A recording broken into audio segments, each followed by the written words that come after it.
साथी नमस्कार। आज की इस वीडियो में हम आज की इस कक्षा में हमारा टारगेट है जो चल रहा है कि जो एमपी पुलिस 2026 की जो अभी रिक्रूटमेंट आने वाली है, इसमें आप कम समय में अधिक से अधिक स्कोर कैसे कर पाएं, उसके लिए आपको स्ट्रेटजी के अनुसार तैयारी करनी चाहिए। और स्ट्रेटजी से आप तैयारी जैसे ही करते हैं तो आपको मैं कुछ चुनिंदा टॉपिक्स बताऊंगा जहां से हर वक्त हर परीक्षा में हर बार क्वेश्चन अवश्य रूप से पूछे जाते हैं। तो आपको मैं ऐसे कुछ टॉपिक्स बताऊंगा चुनिंदा, जिसमें 15 से 20 नंबर आप कम समय में अधिक स्कोरिंग कर पाएंगे। तो आइए हम चर्चा करते हैं। पहले तो हम जानते हैं कि परीक्षा में इस प्रकार के जब सवाल आते हैं तो उनको कम समय में हम कैसे हल कर पाएंगे, पहले ये भी जानते हैं। इसके बाद जो संभावित प्रश्न हैं ये बैक ईयर के प्रश्न हैं, तो पिछले 2023 के पेपर में आए हुए प्रश्न हैं ये। इसके बाद हम 2025 के प्रश्नों की भी कल चर्चा की थी आपसे। इसी प्रकार से आपको मैं इसको पिछले प्रीवियस ईयर के पेपर के क्वेश्चन दिखा करके मैं ये बताना चाहता हूं कि देखिए पेपर बहुत ज़्यादा डिफिकल्ट नहीं होता है। बस हम थोड़ी रणनीति के साथ यदि तैयारी करते हैं तो बहुत ही कम समय में आप यकीन मानिए सिलेक्शन पा सकते हैं। और चलिए आइए शुरुआत करते हैं हम। तो स्ट्रेटजी के बारे में थोड़े समय में चर्चा करेंगे हम, और कौन कौन से टॉपिक्स आपको पढ़ना है, कौन से स्किप करना है, और कहां से किस प्रकार का प्रश्न बनेगा। तो सामने अभी मैथ, इसके बाद रीजनिंग, और बीच बीच में टॉपिक्स की भी चर्चा करते जाएंगे हम। तो सबसे पहले स्क्रीन पर आपका क्वेश्चन है ये, इसको कम समय में कैसे करेंगे हम। तो देखिए सबसे बड़ी वह संभव संख्या ज्ञात कीजिए जिससे जब 48, 76, 160 और 216 को विभाजित किया गया हो तो समान शेष प्राप्त हो। जब समान शेष की बात हो और बड़ी से बड़ी की बात करें तो वहां पर हमें एचसीएफ का विशेष ध्यान रखना चाहिए। जब छोटी से छोटी की बात करें तो हमें वहां एलसीएम का ध्यान रखना चाहिए। तो बात करें हम इसका डिफरेंस, तो देखिए यहाँ पर 28 बचेगा और इसका डिफरेंस जो है 6, यहाँ पर आपका 84 बचेगा, और इसमें डिफरेंस देखिए आप तो यहाँ पर 56 बचेगा। अब जो ये संख्याएं आपको प्राप्त हो गई एक दूसरे में घटाने के बाद, तो इसका मासा देखिए क्या है, एचसीएफ यानी मासा क्या है। तो इसमें बड़ी से बड़ी संख्या, इसमें 28 से ये भी कट जाएगी, ये भी कट जाएगी, और ये भी विभाजित हो जाएगी। 56 लेंगे तो ये नहीं कटेगी ना, ये नहीं कटेगी, तो 28 हो जाएगी वो संख्या बड़ी से बड़ी जो इनको एक साथ काट रही है। उसका सही आंसर क्या हो जाएगा, 28। तो इस प्रकार से हम कम समय में इसको हल कर सकते थे। नेक्स्ट क्वेश्चन देखिए, अगला प्रश्न रहा तीन संख्या एक दूसरे के इस प्रकार सहअभाज्य है कि पहली दो संख्याओं का गुणनफल 667, यहां मिसप्रिंट हो गया है, 667 है, और अंतिम दो का गुणनफल 899 है। इन तीन संख्याओं का योगफल कितना होगा। तो आपको यहाँ पर वो तीन संख्याएं हो सकती हैं, और तो वो तीन संख्याएं हो सकती हैं। नंबर फर्स्ट हमें पहले कैसे निकालना है, कम समय में कैसे निकालेंगे हम। तो सबसे पहले उठाते हैं हम यहां पर 667 लिया हमने, और 667 लेने के बाद हमने यहां पर ऑब्जेक्ट को, यहां पर थोड़ा सा ये मिसप्रिंट हो गया है, यहां पर ऑब्जेक्ट भी मिसप्रिंट हो सकते हैं आपके।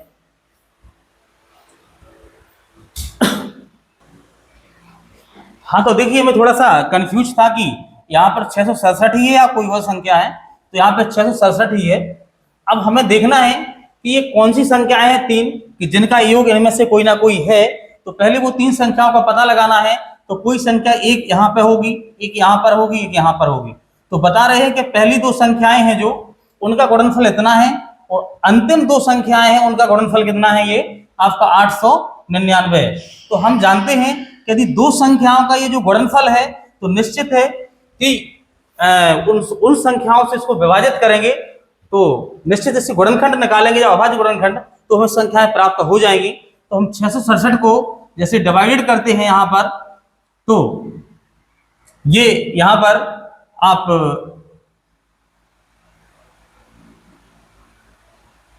23 से विभाजित करके देखते हैं हम।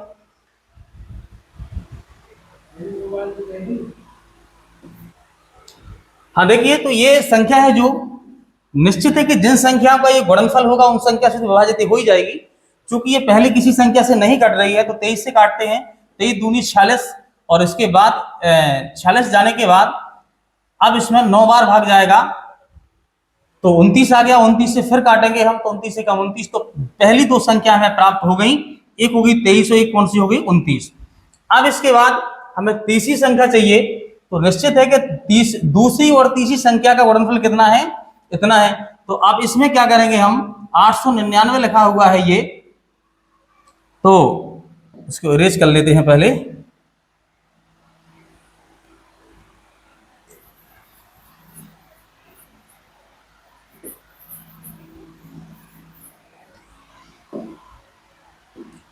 हाँ देखिए, तो आपको यहाँ 23 और 29 प्राप्त होगी, तो पहली संख्या 23 हो गई और दूसरी 29 हो गई।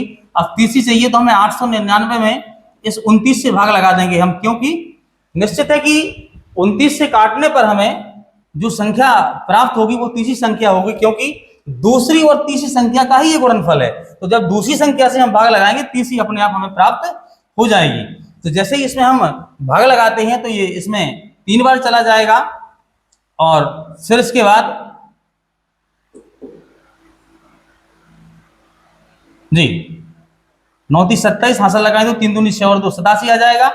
और यहां पर जो बचा हुआ है 29 बचे फिर एक बार, तो 29 से कम 29, तो 31 संख्या प्राप्त होगी। क्या हो गई 31। तो तीसरी संख्या क्या प्राप्त हो गई हमें, 31 हो गई। अब देखिए इन तीनों को जोड़ दीजिएगा आप, तो 10 हो गया, 10 और 3 13, यानी लास्ट में कितना आ रहा है 83 आपका राइट आंसर हो जाएगा।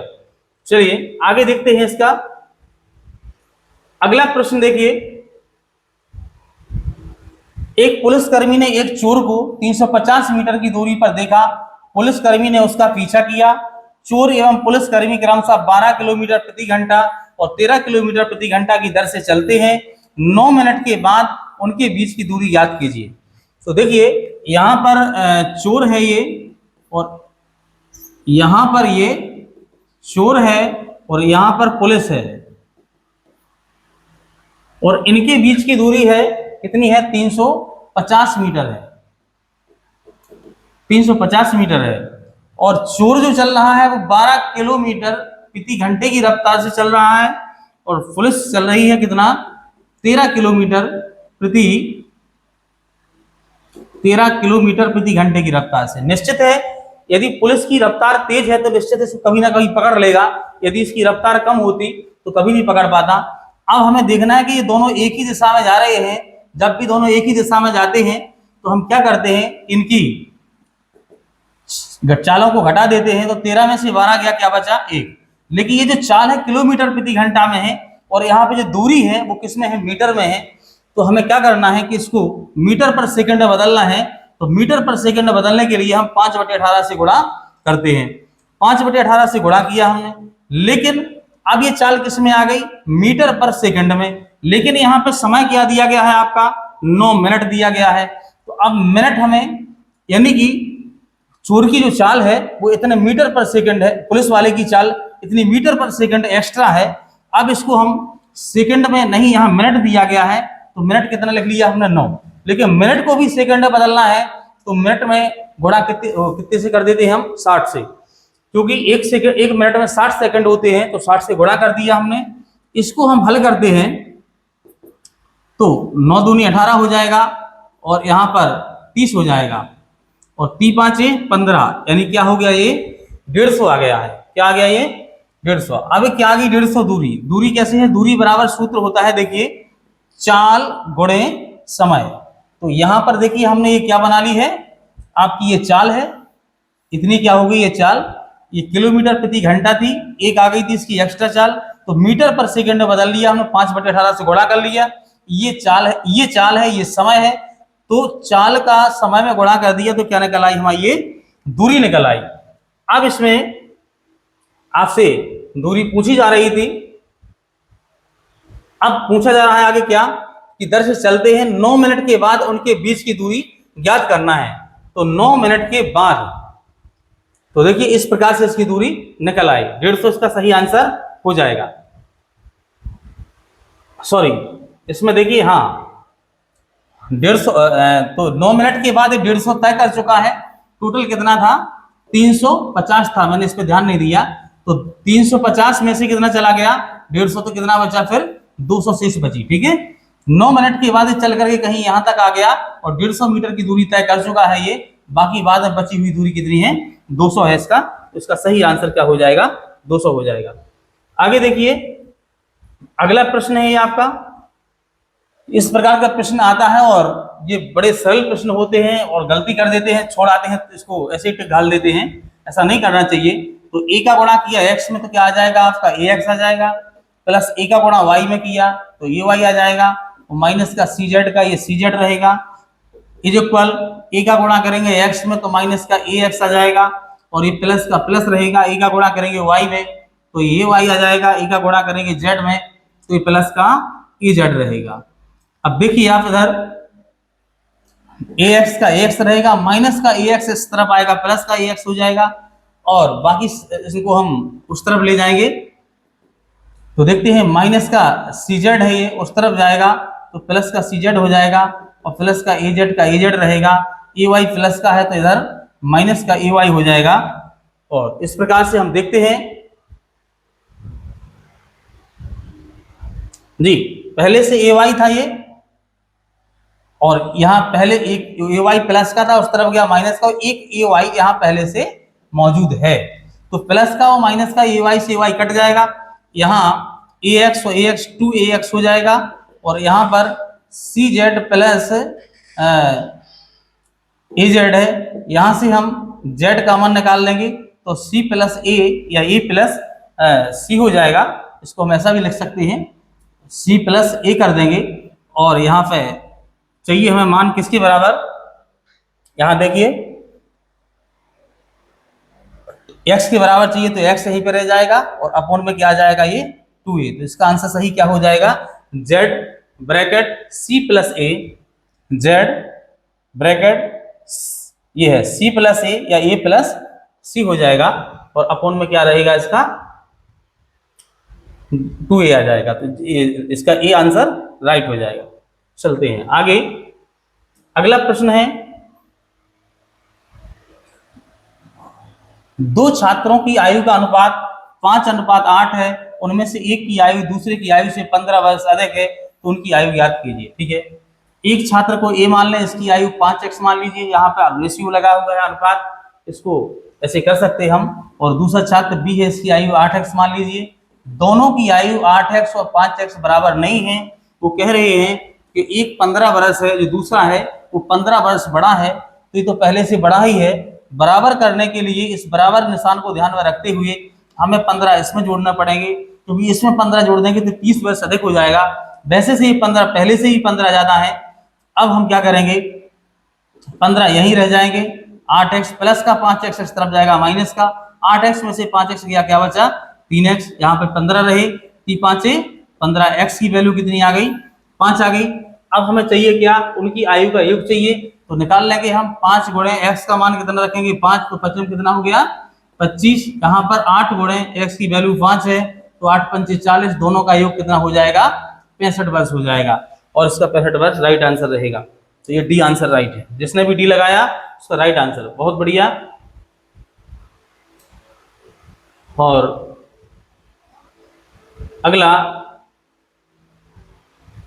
अगला प्रश्न रहा आपका,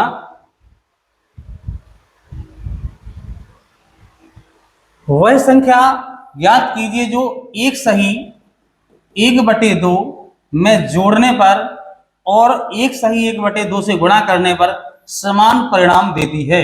तो वह संख्या हमने मान ली क्या है? x है। ये संख्या हमने x मान ली, तो x संख्या को इसमें जोड़ने पर और इसी संख्या में एक सही 1/2 में गुणा करने पर दोनों का परिणाम बराबर आता है। वो कह रहा है समान आता है, तो इसलिए हमने दोनों को क्या कर लिया? बराबर में कर लिया। 2 एकम 2 और 1 3, 3/2 हो जाएगा। यहाँ प्लस का x रहेगा, 2 एकम 2, 3/2 और ये x का गुणा ऊपर हो जाएगा, 3x आ जाएगा। x वाली संख्या एक साइड कर लीजिए और बिना x वाली एक साइड कर लीजिए। प्लस का x उस तरफ जाएगा, माइनस का हो जाएगा 3/2। यहाँ पर 2 एकम 2x हो जाएंगे, 3 में से 2x जाएंगे, 1x बचेगा। अपॉन में 2, 2 से 2 कट गए, x की वैल्यू कितनी आ जाएगी 3।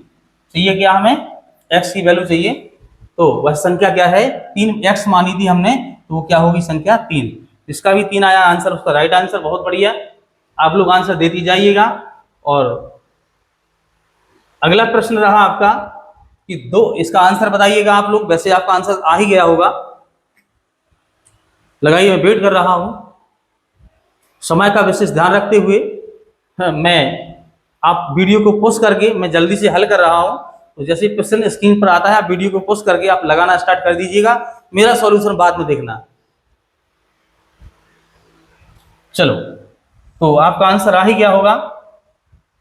2 क्रमागत संख्याओं का गुणनफल 9506 है। 2 संख्याओं में से छोटी संख्या कौन सी है? देखिए, इनमें से एक छोटी संख्या होगी, 2 संख्याएं होंगी, तो एक तो छोटी होगी एक बड़ी होगी, दोनों का गुणनफल कितना होगा 9506 होगा। तो हम क्या करते हैं, इनमें से एक एक करके भाग लगा करके देख लेते हैं हम। तो यहाँ पर 9506 में जैसे ही हम 96 से भाग लगाएंगे तो निश्चित है कि ये पॉइंट में आएगा, तो इसका पॉइंट में आएगा, तो इसका आंसर नहीं हो सकता ये। और इसका 99 का ही भाग लगाएंगे तब भी इसका भाग लगाने पर तब भी क्या आ रहा है, ये पॉइंट में आ रहा है। विभाज्यता के नियम से हम चेक कर सकते हैं। हम 97 का जैसे ही भाग लगाते हैं इसमें 9506 में, नहीं, जैसे ही 97 का इसमें हम भाग लगाएंगे तो उसका भाग लगाने पर हम पाते हैं कि 98 प्राप्त हो जाएगा। तो वे 2 संख्याएं हो गई, एक हो गई 97 और एक हो गई 98। कि दोनों का आपस में हम गुणा कर देंगे तो कितना आ जाएगा 9506। लेकिन इसमें सबसे छोटी संख्या चाहिए, तो कौन सी हो जाएगी आपकी 97 हो जाएगी। तो सही आंसर क्या रहेगा आपका 97 रहेगा। तो इस प्रकार से अब हम रीजनिंग के प्रश्न हल करने वाले हैं। कुछ रीजनिंग के प्रश्न, इसके बाद कुछ जीएस के, और लास्ट तक बने रहिएगा। मैं आपको कुछ टॉपिक्स बताता हूं जीएस के, मैथमेटिक्स के, जहां से प्रश्न अक्सर आते ही रहते हैं।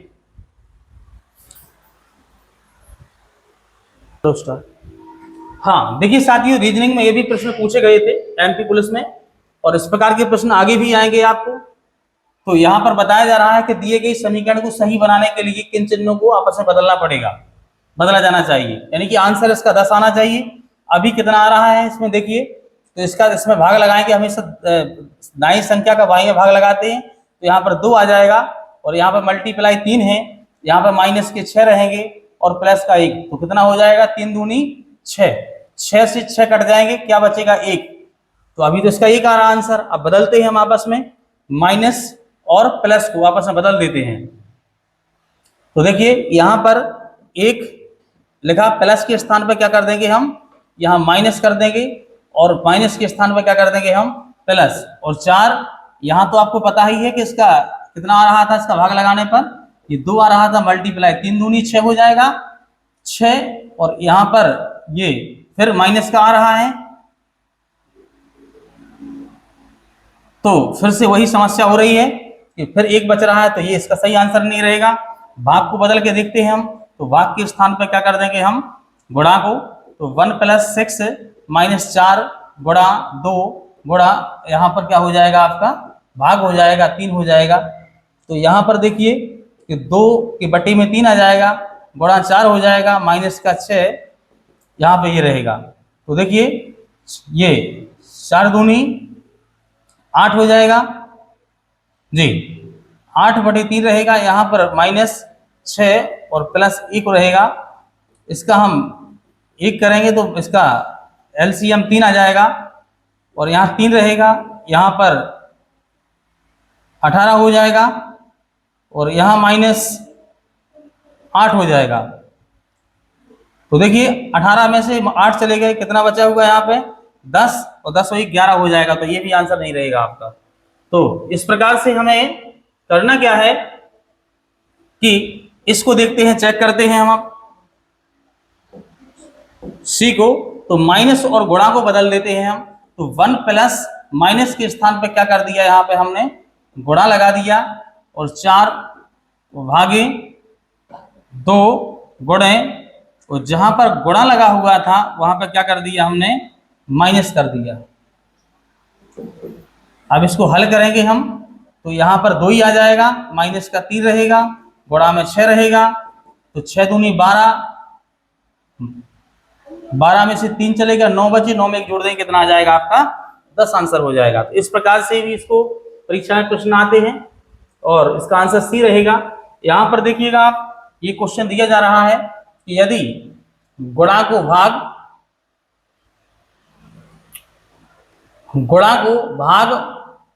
जी x जहां पे लिखा है x को हम भाग बोलेंगे, और जहां p लिखा वहां गुणा लगाएंगे, जहां s लिखा वहां पर माइनस लगाएंगे, जहां q लिखा वहां प्लस लगाएंगे। तो चिन्ह चेंज कीजिए, 48 q के स्थान पर क्या लगाना है, देखिए प्लस लगाना है, 8 गुणा, ये गुणा लगा होगा, गुणा के स्थान पर हमें क्या लगाना है, भाग लगाना है, फिर 4 और s के स्थान पर क्या करना है, हमें माइनस लगा देना है, फिर 16 और p के स्थान पर क्या कर देना है, हमें गुणा का चिन्ह लगाना है और 1.5 आ जाएगा ये आपका। हाँ, तो देखिए अब इसको हल करते हैं हम। इसका इसमें लगाएंगे भाग। सबसे पहले बोर्ड मास के नियम के अनुसार हमें भाग हल करना पड़ता है, फिर गुणा, फिर इसके बाद आगे करते हैं हम। तो इसका इसमें लगाएंगे भाग, तो 2 बार जाएगा और यहाँ पे 48 प्लस 2 हो गया, माइनस का 16, इसका इसमें मल्टीप्लाई कर देंगे हम। तो इसका इसमें मल्टीप्लाई करेंगे तो 16 पंचे 80 का 0 यहाँ से लगाएं, 8 16 एकम 16 और 8 24 हो जाएगा, और एक अंक बाद दशमलव तो 0 हट जाएगा, तो यहाँ पे 24 ही रहेगा और माइनस का चिन्ह रहेगा। यहाँ पर देखिए माइनस का 24 और 16 ये आपके 40 हो जाएंगे,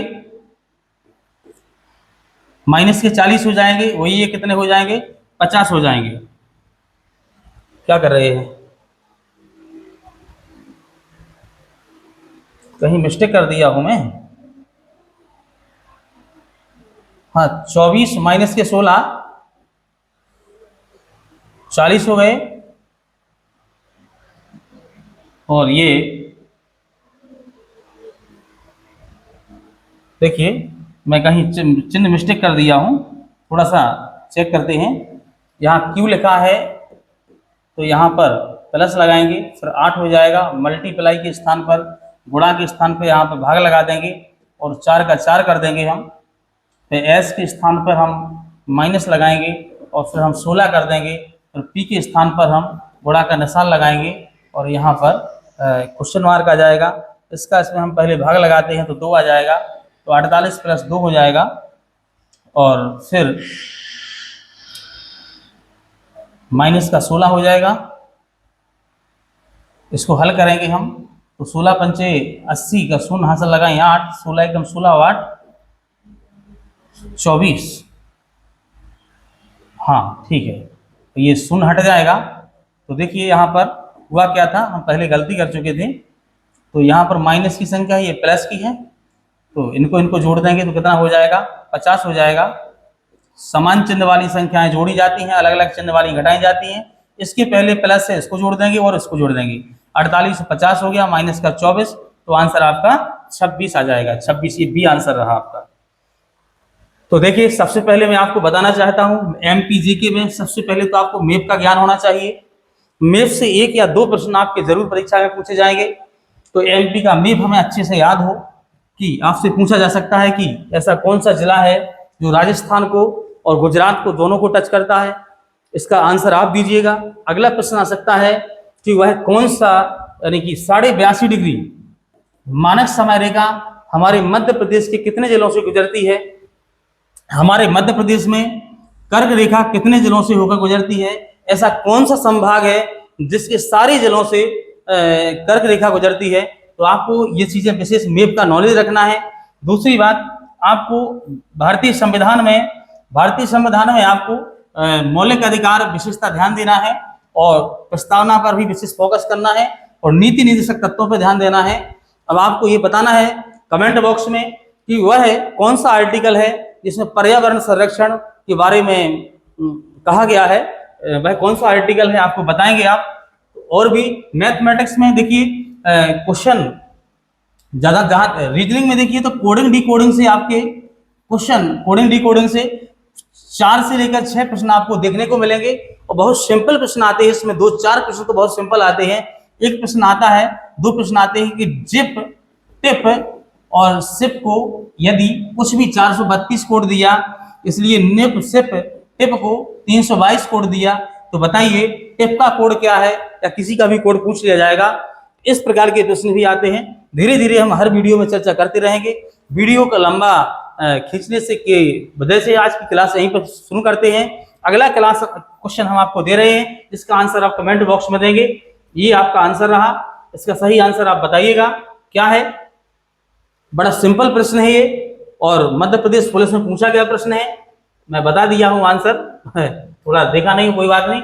इसका सही आंसर आप बताइएगा, ठीक है। और अगला प्रश्न है ये, इसका भी सही आंसर आप बताइएगा। तो ये आपको होमवर्क के रूप में मैं कुछ क्वेश्चन दे रहा हूँ, इनका आप विशेष ध्यान रखिए। और अगला प्रश्न आपका ये रहा, एक इसका ही प्रश्न देंगे, वीडियो को आप रोक करके पुश करके आप आंसर दीजिएगा। और मैं जीएस के भी कुछ क्वेश्चन आपके लाऊंगा, जीएस की प्रैक्टिस कराऊंगा। पहले आप मैथ और रीजनिंग को थोड़ा मजबूत कीजिए, क्योंकि ये मध्य प्रदेश पुलिस में बहुत ज़्यादा वेटेज रखती है। और एमपी जीके और साइंस, इन सारे विषयों पर मैं आपकी बहुत अच्छी पकड़ के बनवाऊंगा मैं। और यकीन मानिए आप सिलेक्शन के बहुत नज़दीक हैं। अपने आप को कॉन्फिडेंस दीजिए, हिम्मत बांधिए, साहस रखिए, कभी अपने आप को कमजोर मत समझिए आपकी तैयारी बहुत बेहतर है, आप बेहतर ही करके आएंगे। हमारे साथ बने रहिए, चैनल को सब्सक्राइब करें, शेयर करें। जय हिंद।